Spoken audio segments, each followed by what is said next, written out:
I hate this ring. And today I'm going to tell you why. This ring, this piece of jewelry, was not made for a natural stone. How do I know that? Because the face is too wide for the depth that it possesses.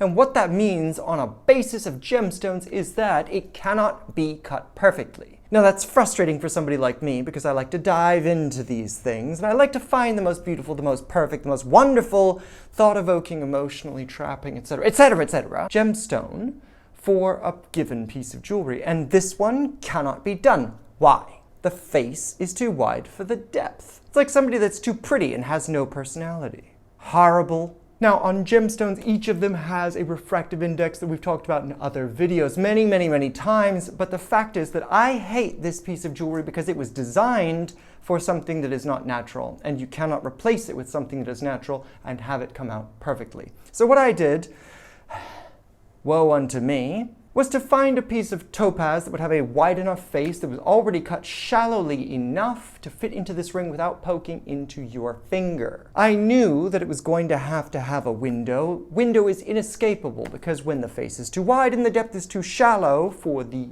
type of mineral that you're cutting, or rock, but most crystalline things are minerals, so whatever, then those bottom facets are not angled properly to reflect light and color back up to your eye. I knew this. I was frustrated by it. I've done it a couple of times before, to my shame, and hopefully somebody else's profit. So I bought the stone that I knew was too shallow, bargained down the price, of course, because it was an abomination. Only somebody like me doing a project like this could possibly need that stone. So I bought it for a screaming deal. And then I took that ring and I recut it myself because I'm learning how to do those things. Knowledge is power, and the path to power is full of torture. I spent hours looking at and cutting on this thing that I knew could not come out perfectly, but also had to be prudent enough to not overcut those edges. It has to fit into this setting perfectly. Now I finally have learned how to do that after months and months. We're coming up upon a year that I started cutting, and I now know how to do that. Look, it fits in perfectly. But the stone is not perfect. It cannot reflect light perfectly. Look, see, all of this window. You can see my finger behind the stone, and that frustrates me. The idea that it's going to come out that way frustrates me. But who knows?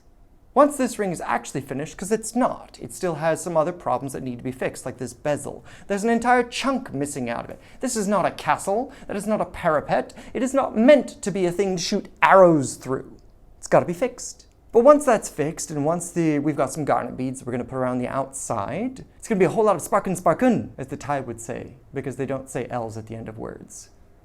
Linguistics. But when it's finished, I do believe that it's going to be a beautiful ring, but it frustrates me as a gemologist and as somebody who cares very deeply about stones, because I know it cannot be perfect, at least in my eyes.